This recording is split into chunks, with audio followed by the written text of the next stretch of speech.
A man usually learns his marriage died long before the funeral starts. I heard that line from an oil contractor in Tulsa 10 years ago while we closed a freight acquisition deal over bourbon and dry steak. Back then, I laughed at it. At 11:48 p.m. inside a Marriott suite in downtown Dallas, I finally understood what he meant.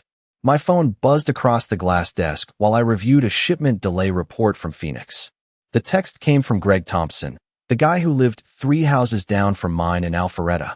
We barely talked outside HOA meetings and football Sundays. The message only had 6 words. You should come home. Right now. Underneath sat a 32-second video file. I pressed play expecting a break-in. Maybe kids vandalizing mailboxes, maybe another drunk neighbor backing into a fence after midnight. Instead, I watched 2 black SUVs pull into my driveway. Men and women stepped out carrying coolers, liquor cases, duffel bags. One couple wore silver masquerade masks. Another man carried lighting equipment like he was setting up a studio shoot. Then my front door opened.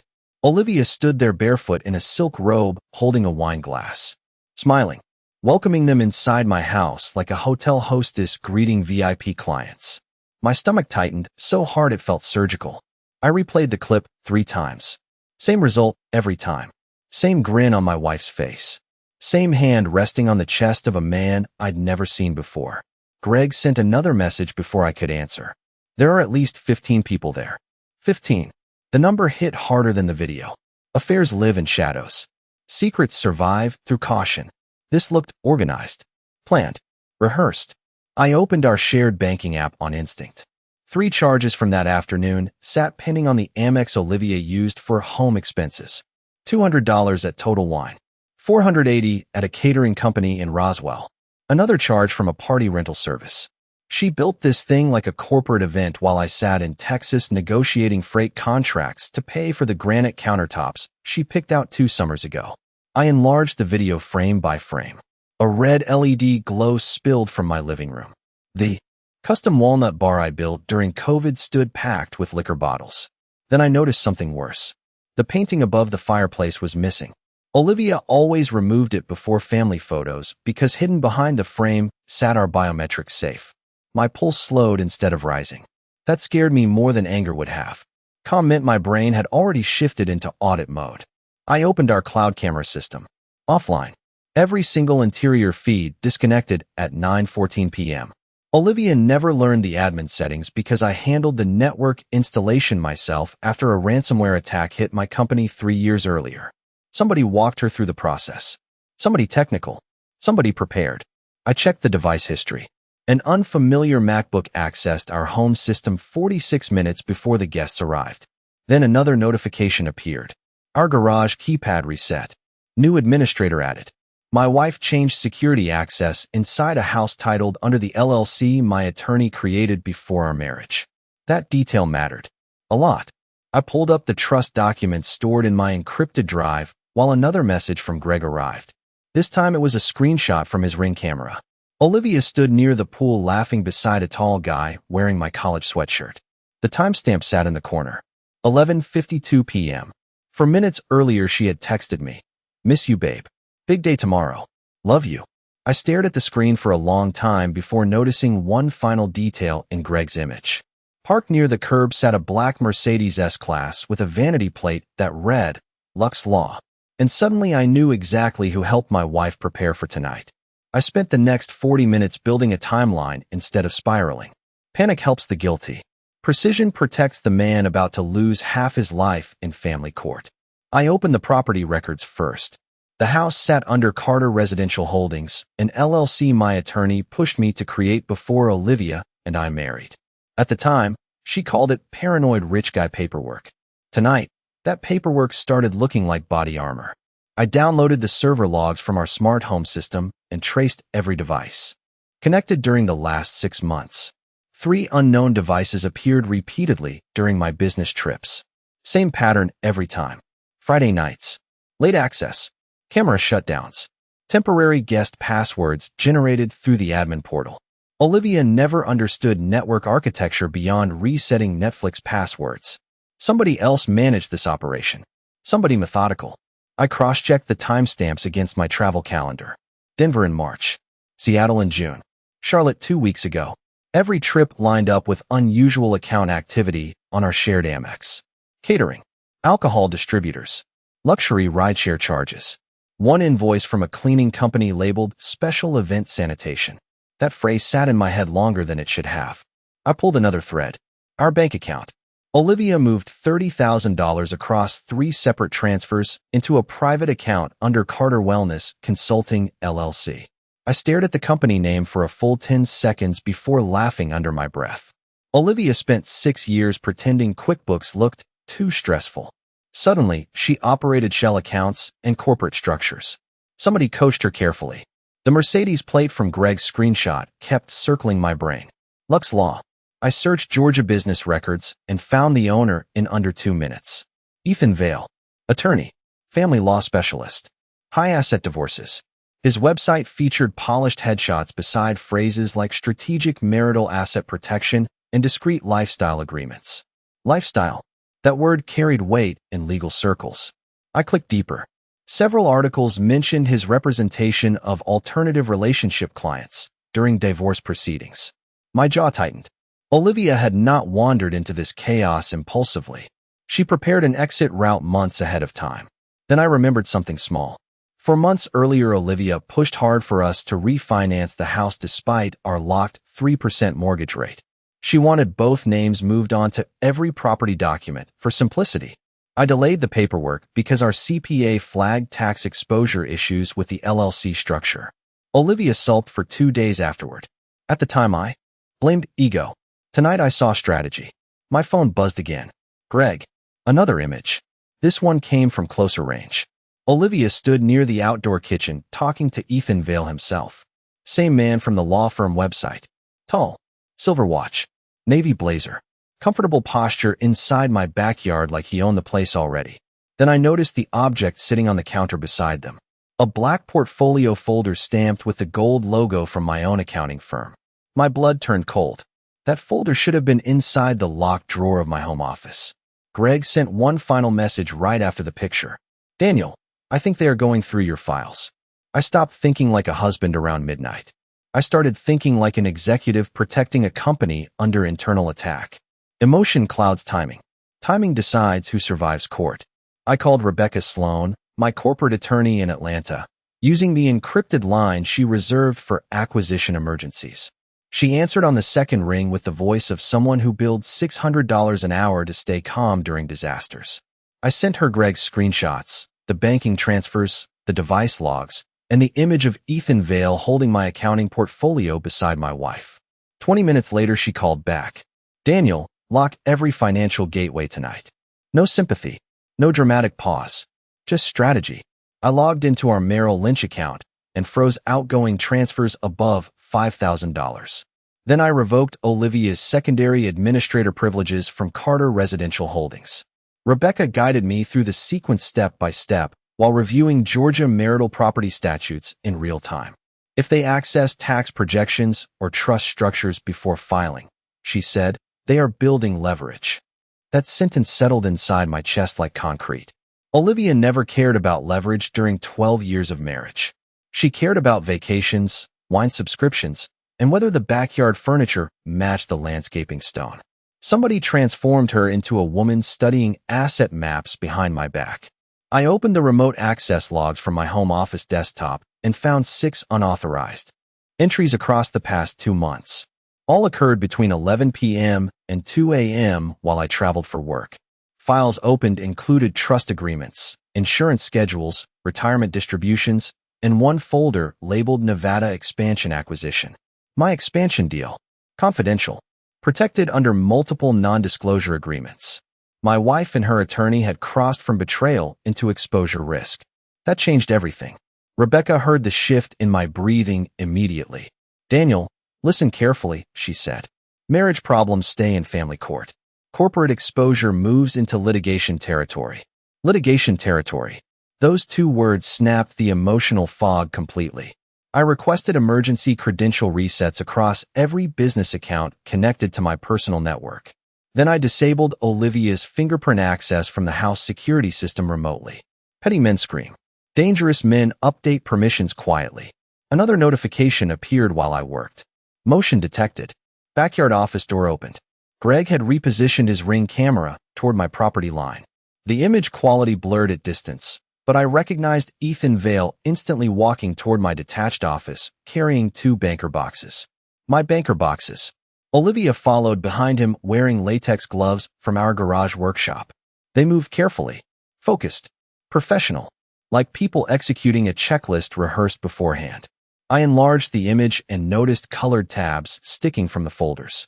Red for tax records, yellow for trusts, blue for acquisition contracts. Ethan had organized the files already. My throat tightened for the first time all night. This had started long before tonight's party. The party served as cover, diversion, noise while they harvested documents inside my house. Rebecca stayed silent for several seconds after I forwarded the images. Then she asked one question. Daniel, who else knows about the Nevada deal? I answered automatically. Only 4 people. Me, my board chairman, my chief financial officer. I stopped speaking halfway through the sentence because another name slammed into my brain hard enough to make my pulse spike. Olivia's younger brother, Mason, senior analyst at my accounting firm. The same accounting firm logo stamped across the portfolio Ethan carried through my backyard. I called my chief financial officer at 1:17 in the morning. Grant Wheeler answered instantly because executives at our level learn one rule early. Calls after midnight mean blood in the water. I asked him a simple question. Who approved Mason Hale for Nevada acquisition access? Silence stretched for 3 seconds. Then Grant exhaled hard through his nose. Olivia pushed for it during the Aspen retreat, he said. Claimed Mason could streamline the tax exposure analysis. My grip tightened around the hotel phone so hard my knuckles whitened. Aspen. I remembered that trip perfectly now. Olivia spent 3 days charming investors beside ski fireplaces while I handled contract meetings downstairs. She introduced Mason to everyone like a future financial prodigy. At the time, I felt proud watching her support her younger brother. Looking back, I watched infiltration happen in real time while smiling through cocktail photos. Grant lowered his voice. Daniel, there is more. Those 4 words carried the tone people use before detonating careers. He explained that Mason requested duplicate access credentials to our acquisition archive 6 weeks earlier after claiming the original token malfunctioned during a compliance audit. My cybersecurity team approved the request because Mason carried executive authorization attached to my household account. Household account. Another detail that sounded harmless until tonight. Every shortcut I created for family convenience had become a weapon pointed back at me. I opened the acquisition server logs while Grant spoke. Mason downloaded 12 confidential files during the previous month, including projected land valuations and offshore tax structures tied to Nevada shipping corridors. Information worth millions to competitors. My pulse stayed calm now. Cold. Focused. Betrayal reaches a strange stage where pain burns away and arithmetic takes over. I started calculating exposure the same way I calculate freight loss after hurricanes hit Gulf ports. Numbers. Risk. Containment.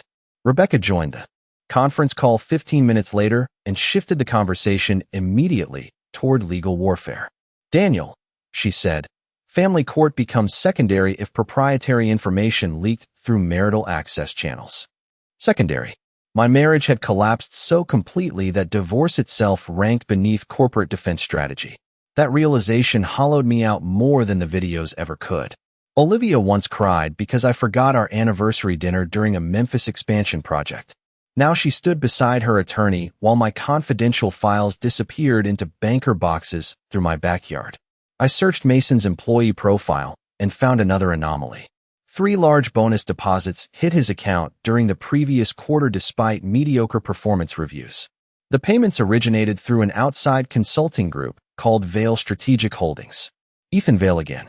The attorney built a pipeline directly into my business through Olivia's brother. My hotel suite suddenly felt too small for the amount of deception sitting inside it. Grant interrupted my thoughts carefully. Daniel, there is something else you need to hear before morning. His voice carried hesitation this time. Real hesitation. 2 weeks ago, Mason asked accounting to estimate liquidity if Carter Logistics faced emergency asset division under marital dissolution. The words landed slow and poisonous. Olivia and Ethan had already modeled divorce scenarios against my company before tonight even started. They studied my business like hunters mapping terrain before season opened.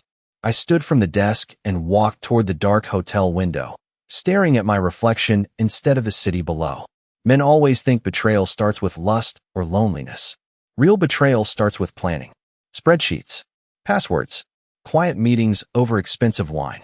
Then Grant delivered the sentence that finally shifted the balance of power back toward me.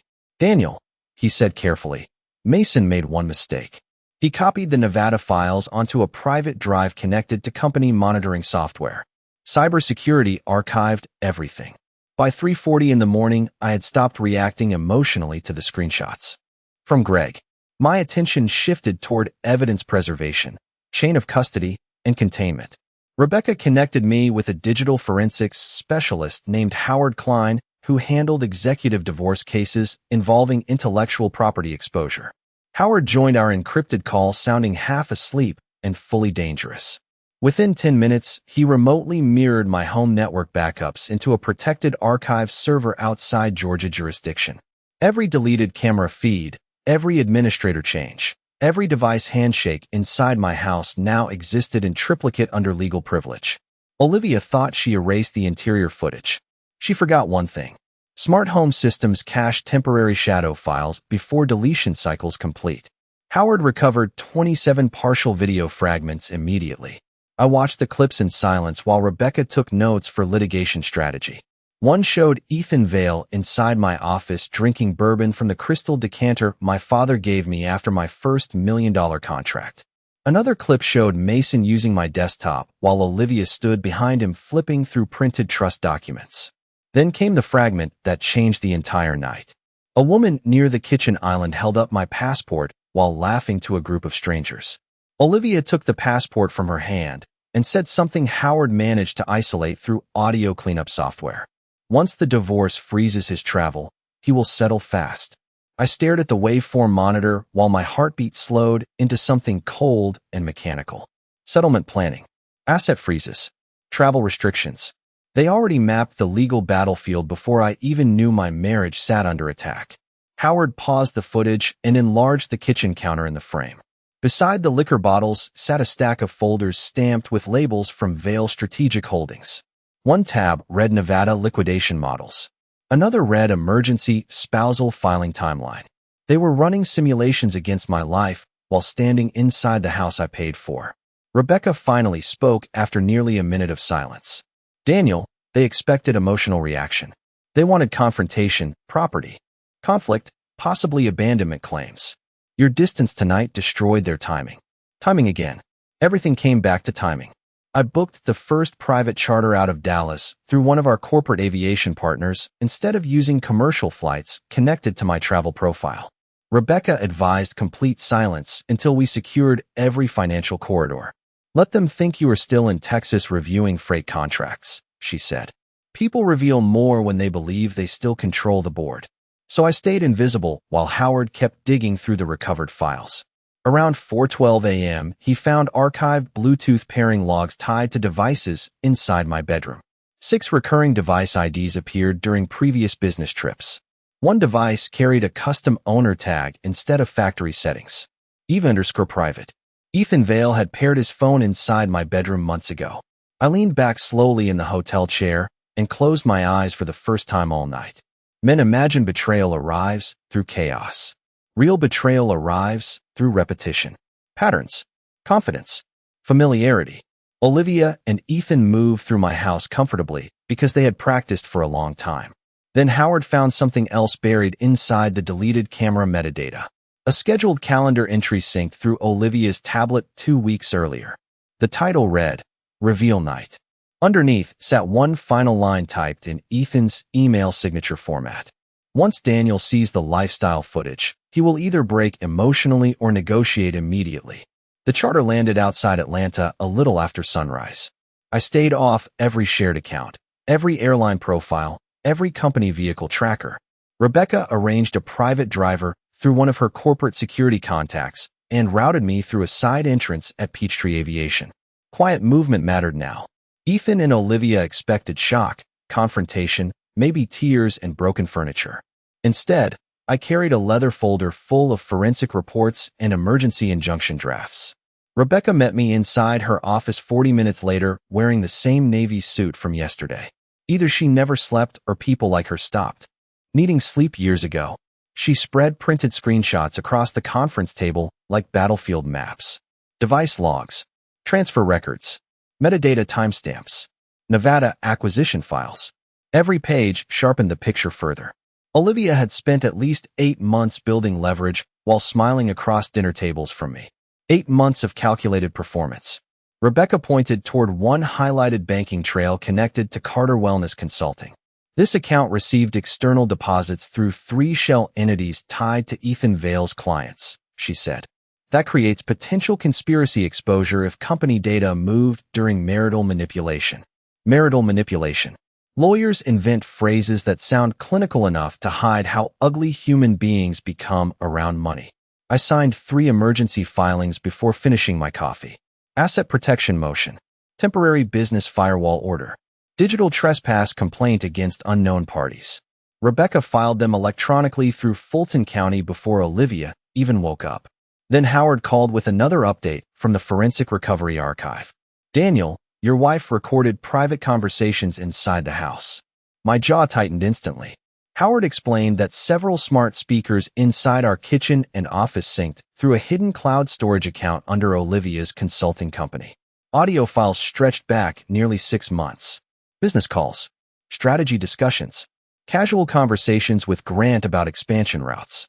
She harvested information piece by piece like someone filling buckets during a leak.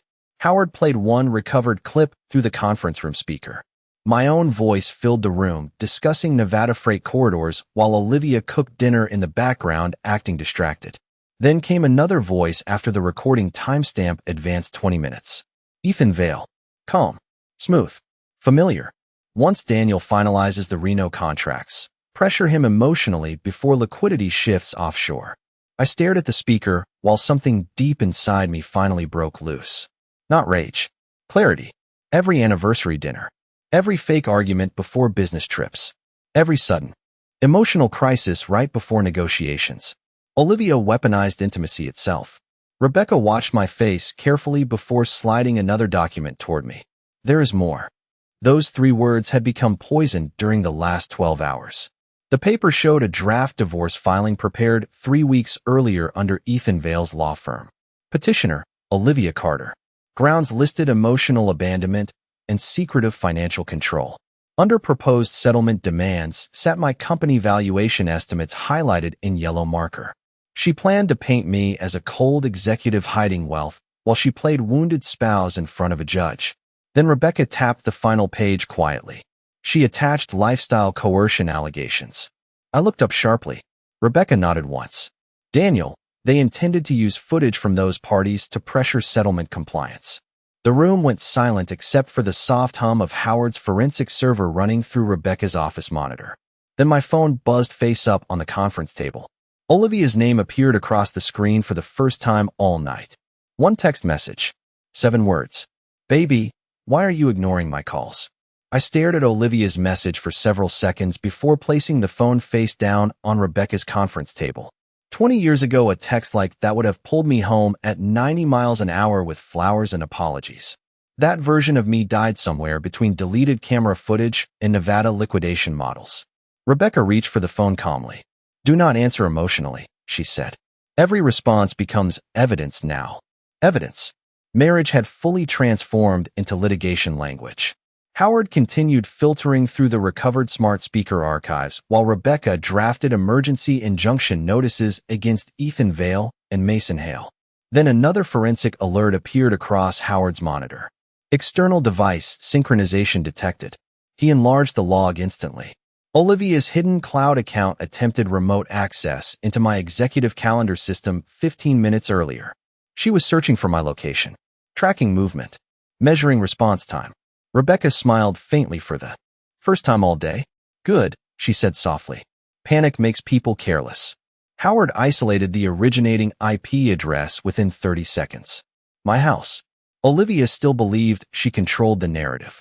I opened the encrypted messaging platform used by senior executives inside Carter Logistics and issued a silent access suspension against Mason Hale, pending internal compliance review. No explanation, no warning, just immediate removal from acquisition channels, payroll authorization systems, and financial forecasting databases. 5 minutes later, my phone exploded with incoming calls from Mason. I ignored everyone. Then came a voicemail. Breathless, nervous. Daniel, there has to be some misunderstanding. Misunderstanding. Amazing word. People use it when they get caught standing inside somebody else's life with stolen keys in their pocket. Rebecca instructed me to preserve the voicemail before blocking direct contact. Then she slid another legal draft across the table. Petition for emergency seizure prevention related to intellectual property theft. Seeing my wife's name connected to that document felt surreal. Olivia used to ask me which wine paired best with steak dinners. Now her attorney faced potential conspiracy claims involving corporate espionage. Howard interrupted again before I could sink deeper into that thought. You need to hear this recording. He played another recovered audio file from the kitchen smart speaker dated 3 nights earlier. Olivia's voice floated through the office speakers, sharp and impatient. Daniel always folds under emotional pressure. Ethan answered calmly. Then the reveal works. He sees the footage, panics, and signs before forensic accounting finishes. I closed my eyes slowly while the recording continued. Olivia laughed softly after that sentence. Laughed. Like my collapse had already become an inside joke shared over expensive bourbon in my kitchen. Then came the part that changed everything. Ethan asked, and if he fights? Olivia answered instantly. Then we bury him publicly. Men like Daniel survive on reputation. The room fell silent after the recording ended. Rebecca leaned back in her chair studying me. Carefully. Daniel, she said quietly, your wife planned character assassination alongside financial extraction. I nodded once because there was nothing else left to say. The strangest part about betrayal comes after the shock fades. Your mind starts reorganizing memories automatically. I suddenly remembered Olivia insisting we attend more charity galas during the last year. More investor dinners. More social photography. More public visibility. She had been constructing social ammunition long before tonight. Then my phone buzzed again. Another message from Olivia. This time the tone changed completely. Daniel, where are you? Ethan says lawyers contacted his office. I stared at the screen while something almost peaceful settled into my chest for the first time since Dallas. Because that text revealed one critical truth. Their timeline had shattered. And Olivia finally understood she was losing control. Rebecca filed the final package at 2:26 that afternoon. Divorce petition. Emergency protective business orders. Digital intrusion claims. Temporary financial restraints. Every document moved through Fulton County court servers before Olivia realized the board had flipped against her. I signed everything with steady hands. That surprised me more than the betrayal itself. 12 hours earlier, I still carried a marriage inside my chest. Now I carried evidence folders and litigation schedules. Howard remained inside the conference room monitoring network traffic from my home systems. He raised his hand suddenly while reviewing live account activity. Daniel, somebody just tried accessing the offshore trust directory again. Rebecca walked over instantly. Howard traced the attempt through Olivia's cloud account routed from Ethan Vale's office network. They were scrambling now. Scrambling people make mistakes. Rebecca instructed me to stay silent publicly while she expanded the emergency injunction into a broader financial preservation request. If Ethan touched protected acquisition data after legal notification, she said, his law license enters dangerous territory. Dangerous territory. Another clean phrase covering ugly realities. My phone lit up again. 23 missed calls from Olivia. 7 from Mason. 4 from unknown numbers tied to Vale Strategic Holdings. Then came a voicemail from Olivia recorded less than 2 minutes earlier. Her voice sounded tight for the first time since this nightmare began. Daniel, Ethan says this escalated because of some misunderstanding with your files. Please call me before lawyers make this worse. I listened twice because the shift fascinated me. The confidence vanished. The performance cracked. People always reveal their real selves the moment consequences arrive faster than expected. Rebecca advised zero direct communication until service completed. Right now, she said, every minute of silence pressures them harder than any argument. She was right. Olivia expected emotional chaos. Instead, she faced procedural destruction, moving quietly through official channels. Around 4 p.m., Howard recovered another deleted document from Olivia's hidden cloud archive, a presentation file, 22 slides long. The title read, Post-Divorce Reputation Containment Strategy. I opened the file slowly while Rebecca watched my expression change line by line. Slide 1 mapped sympathetic friends likely to support Olivia publicly.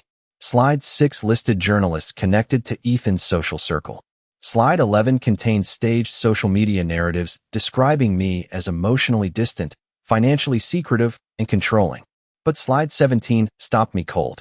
A photograph of me speaking at a veterans charity fundraiser appeared beside bullet points discussing controlled public pressure through morality framing. Olivia and Ethan had literally built a media strategy around destroying my reputation if settlement talks failed. My marriage had become a corporate hostile takeover wrapped inside intimacy. Then Howard enlarged the final slide silently. Attached beneath Olivia's notes sat a folder link labeled Lifestyle Event Footage Archive. Hundreds of gigabytes. Video files categorized by date. My stomach tightened as realization hit. They recorded every gathering inside my house intentionally. Insurance. Blackmail leverage. Narrative control. Rebecca closed the laptop slowly after reading through the file structure. Daniel, she said carefully, this moved beyond divorce a long time ago. Before I could answer, her office assistant entered carrying a sealed envelope delivered by private courier 10 minutes earlier. No return address. Rebecca opened it carefully while Howard watched the hallway camera feed from her monitor. Inside sat a single printed photograph.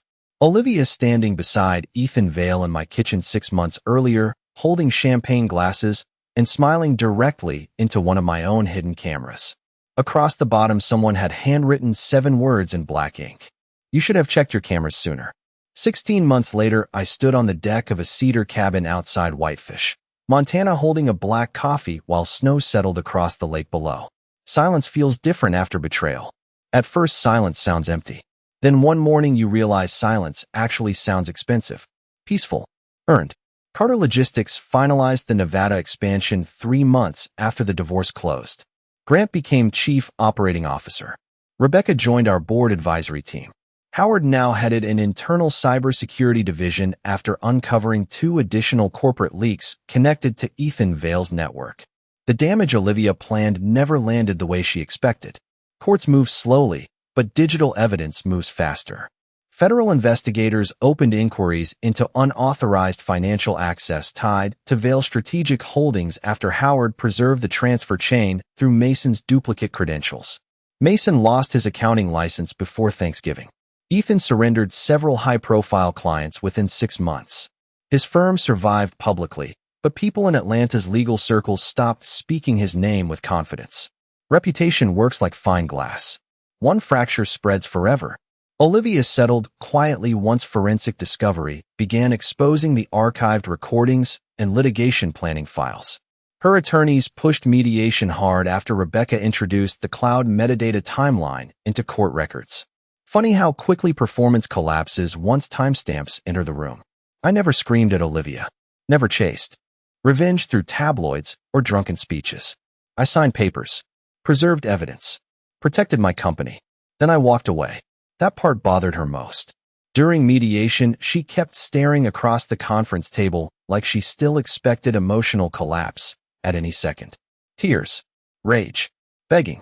Something dramatic enough to prove she still controlled the temperature in the room. Instead, she got spreadsheets, forensic summaries, and silence.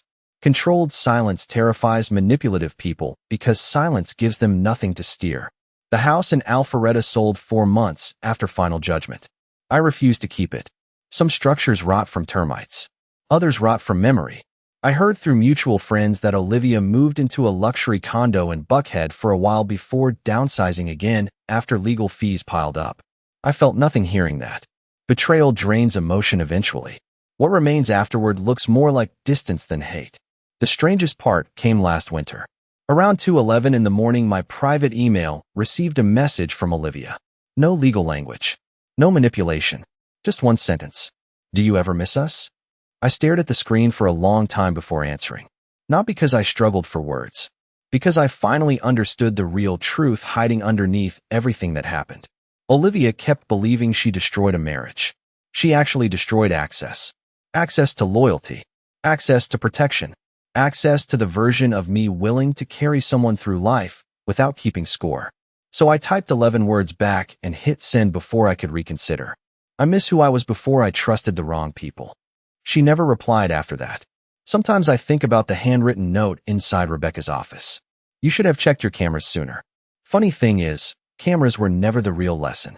Men spend years watching bank accounts, competitors, market shifts, and legal exposure while ignoring the quiet audit happening inside their own homes. Betrayal rarely arrives screaming. It arrives organized, smiling, patient, wearing familiar perfume while studying your blind spots over dinner. And if this story taught me anything, it is this. A smart man protects his assets. A wise man protects his peace first.